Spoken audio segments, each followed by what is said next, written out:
ભરૂચ સહિત રાજ્યની તમામ પ્રાદેશિક વાહન વ્યવહાર કચેરીઓમાં હવે ડ્રાઇવિંગ ટેસ્ટની પદ્ધતિ આધુનિક બનવા જઈ રહી છે. આવનારા સમયમાં એઆઈ આધારિત સ્માર્ટ ટ્રેકનું કામ લગભગ પૂર્ણતાની આરે પહોંચી ગયું છે. ભરૂચ સહિત રાજ્યની તમામ પ્રાદેશિક વાહન વ્યવહાર કચેરીઓમાં હવે ડ્રાઇવિંગ ટેસ્ટ પદ્ધતિ આધુનિક બની રહી છે. તબક્કાવાર જૂના સિસ્ટમને બદલીને આર્ટિફિશિયલ ઇન્ટેલિજન્સ એટલે કે એઆઈ આધારિત વિડીયો એનાલિટિક ટેકનોલોજી પર આધારિત સ્માર્ટ ટ્રેક શરૂ કરવાની કામગીરીની તેજ ગતિવિધિઓ ચાલી રહી છે. ભરૂચ આરટીઓમાં સ્માર્ટ ટ્રેકનું કામ લગભગ પૂર્ણતાની નજીક પહોંચી ગયું છે.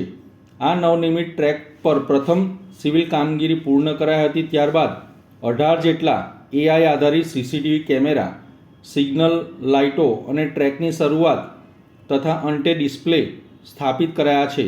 સમગ્ર એઆઈ સિસ્ટમનું સંચાલન કરવા માટે વિશિષ્ટ કંટ્રોલ રૂમ પણ તૈયાર કરવામાં આવી રહ્યું છે. હાલ જૂની પદ્ધતિ મુજબ સ્પીકર દ્વારા સૂચના આપી અને કારના સેન્સર લગાવી ટેસ્ટ લેવાય છે, પરંતુ નવા ટ્રેક પર આ સેન્સર પૂર્ણ રીતે દૂર થશે. અરજદારને ફક્ત સિગ્નલ લાઇટ મુજબ ટેસ્ટ આપવાના મળશે.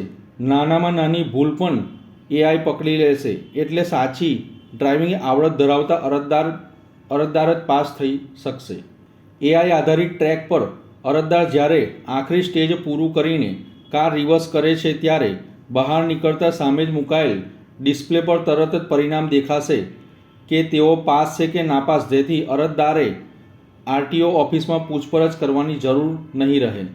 આ અંગે આરટીઓ અધિકારી મિતેશ બંગાલે જણાવ્યું હતું કે આરટીઓમાં સિવિલ વર્ક બાદ ટ્રેક પર તમામ એઆઈ કેમેરા, સિગ્નલ લાઇટ અને ડિસ્પ્લે લગાવી દેવામાં આવ્યા છે. મોટાભાગનું કામ પૂર્ણ થઈ ગયું છે. હવે ઓડિટ બાદ 15 દિવસમાં એઆઈ આધારિત ટેસ્ટિંગ શરૂ થવાની શક્યતાઓ છે.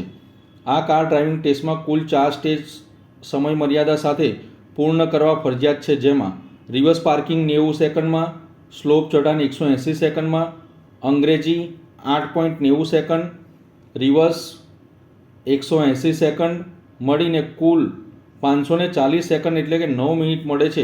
હવે એઆઈ આ ચારે સ્ટેજનું અવલોકન કરીને અરજદારને પાસ કે નાપાસ કરશે. ગુજરાત સરકાર દ્વારા હાલમાં જે પણ આપણે ડ્રાઇવિંગ ટેસ્ટ લેવામાં આવે છે તે તમામ હવે એઆઈ બેઝ ટેસ્ટ ટ્રેક ઉપર લેવામાં આવશે.